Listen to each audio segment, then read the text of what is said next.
Well, this past week I was able to wear a lot more cold weather favorites of mine. So it's that time of the week. It's time for my weekly rotation. It's week number 49. So stay tuned.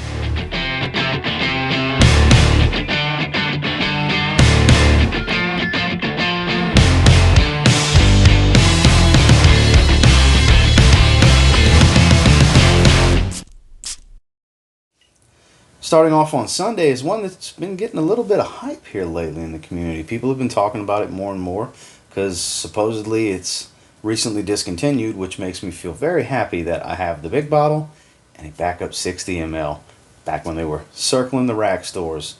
We're talking about Aramis Tobacco Reserve, because this is a beautiful drier tobacco that absolutely worth attention. There's still a sweetness there, but it's not overly sweet. This doesn't smell like a moist tobacco. This is more of a dry pipe tobacco, and it smells awesome. It doesn't smell like other tobacco fragrances. It smells like Aramis Tobacco Reserve. That's the beauty of this one. Why it got discontinued, I don't know. I guess it didn't sell well, which is disappointing because it is such a fantastic fragrance. Awesome tobacco fragrance. Powerful, long-lasting, big projection on it. You know, it's a compliment getter. It's an aficionado's tobacco fragrance is how I would kind of put it. Is it very designer-ish? Yes, but it doesn't smell overly synthetic. And like I said, there's no other way around it. It's a beautiful tobacco fragrance, one that I'm very happy to have. That I've started to put a little bit of a dent in there. I got a little bit of space in the juice, but Aramis Tobacco Reserve. And then when I got out the shower, don't know why I was in the mood for this one. I just grabbed it and sprayed it. Banana Republic. Neroli Woods. I haven't worn this one in a long time. It's been a little while for sure. Beautiful Neroli scent. I haven't been wearing my Neroli scents much this year. Like I said, I'm not sure why. There's no particular rhyme and reason for it, but it's definitely a good one when you find this one at the rack stores and online. If you like Neroli, it's a damn good one. Performs decent. Smells great.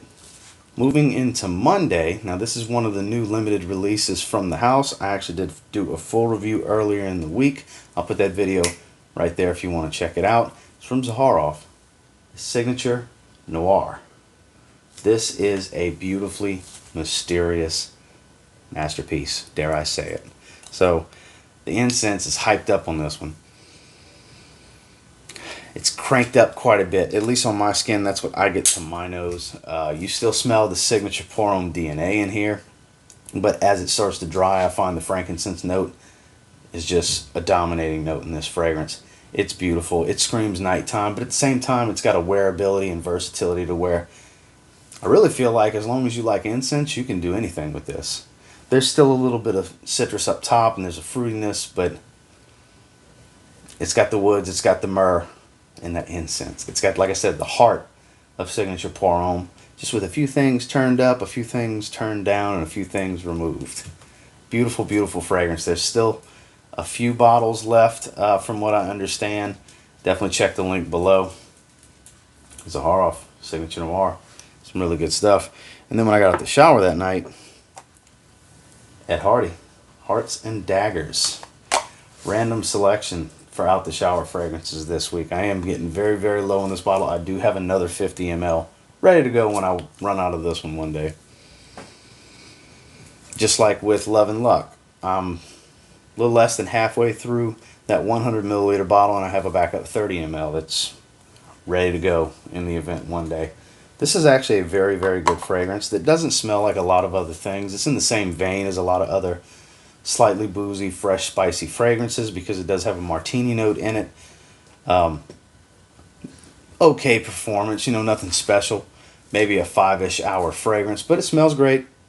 You can get them super cheap, and it's, yeah, they're on the synthetic side, but there was a time when this was some good stuff, and a lot of people were wearing Ed Hardy fragrances, and they're still available, and they're still very cheap, and that's what I wore out the shower that night.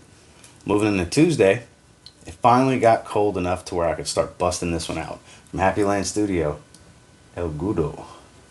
Boozy, sweet, fruity, a little smoky in the dry down. Grape, apple, brandy. It's always the way I like to describe it because that's what I smell. That's dominant to me. This stuff is incredible. If you like sweet and boozy fragrances, this is one of the best fragrances from Happy Land Studio. It's a 2020 release from early in the year, and it's one of my favorites. It really is. It runs a strong race with Paisley Sky for which one is my favorite. It's hard to choose because they're two totally different scents. Paisley Sky is more heliotrope and oud heavy. It's more on the, you know, sweet, sexy, seductive side, whereas this is on the sweet, boozy, and smoky side. This is some good stuff. Next time you're looking to get something from Happy Land Studio, or you want to get a sample pack or something like that, make sure El Gudo is in that order. It's that good. It's a beast too. And then later that night, when I got out the shower, it was time for a good shave, and I went with my Zaharoff shaving soap. And the Zaharoff aftershave splash. You can see the level of that starting to go down. Really good products made by Gentleman's Nod. Those of you that know. Out the shower that night, I had a good shave. Zaharoff Signature Aftershave Splash. Moving into Wednesday is one that I have not wore since I don't know if it was late winter or more early spring. I think it was more early spring the last time I wore this. It's been a while. But man, is it beast mode as they come. I mean, it was on my jacket the next day. Still smelling like I just sprayed it. It's so strong as long as you like vanilla. Mancera, Oud Vanille. The best way I can describe this one to you in the simplest form is it smells like roasting marshmallows by a fireplace. It's kind of what it gives off. The oud is definitely not medicinal. It's just right. The vanilla is very creamy. There's a smokiness to it, a light smokiness, not overly smoky. That's why it's got that burning wood smell. This is great, and not a lot of people talk about it. This is one of the better offerings from the house. Mancera makes a ton of good fragrances. Whole bunch. It's hard to go wrong with a Mancera offering. But Oud Vanille, it's just next level for a vanilla lover. I featured it in my top 10 delectable vanilla fragrances video. I'll put that video right there if you guys haven't checked that out yet. Definitely one worth checking out. And you can get them for a decent price too. That's Mancera, Oud Vanille. And then when I got out the shower that night, Davidoff Cool Water Mild Deodorant Spray. This is the version of cool water that I like to spray when I get out of the shower. Because it's only going to last for a little while. It does the job. Because weak performers are the way to go for me at night. Because I'm predominantly an evening shower kind of guy. Depending on when I go to the gym. If I go to the gym in the morning, I'm going to take a shower after the gym. But this is my jam. I've had this bottle for a long time. It's taken me a long time to go through. This is 75 ml, if I remember correctly. Yeah, 75 ml. That's how long it takes me to go through bottles, just to give you an idea. And out the shower that night, Cool Water Mild Deodorant Spray. Moving into Thursday, this is another one that was just too much to wear in the summer, and having this cool front, I was in the mood to wear it. This was in collaboration with me at the very beginning of this year for a limited run. It has since been rebranded. This is Happy Land Studio Manship. So this is now called Homeland Extreme. Originally, EJ was going to tone down the smokiness and change it a little bit to make Homeland Extreme, but there's so many people that enjoyed this that he just said screw it and left the formula the way it was. So for those of you that are interested in this, because this is Homeland with a heavy smoke accord in the opening and added suede in the dry down, it really adds even more masculinity to a manly fougere fragrance that Homeland already is. The opening can be a little off-putting for some. Like I said, this is extremely masculine. But once you get past that opening, it's a gorgeous dry down. When the smoke calms down and it's a light smoke, mixed with this Homeland DNA, my God, it's good stuff. So, definitely was in the mood to wear it. Plus, it's pretty cool to have your name on a bottle. That's just cool, man. Happy Land. Man shit. And then when I got out the shower that night, one of my favorites to spray, Penguin. Ice Blue. Yeah, see? Starting to put it in. It takes time to go through these bottles, guys. I'm telling you. The more you have, the further apart you wear them. It just takes forever to go through bottles sometimes. But this is just your standard generic woody aquatic. Nothing special, nothing spectacular about it, nothing unique. It just works. It's fresh.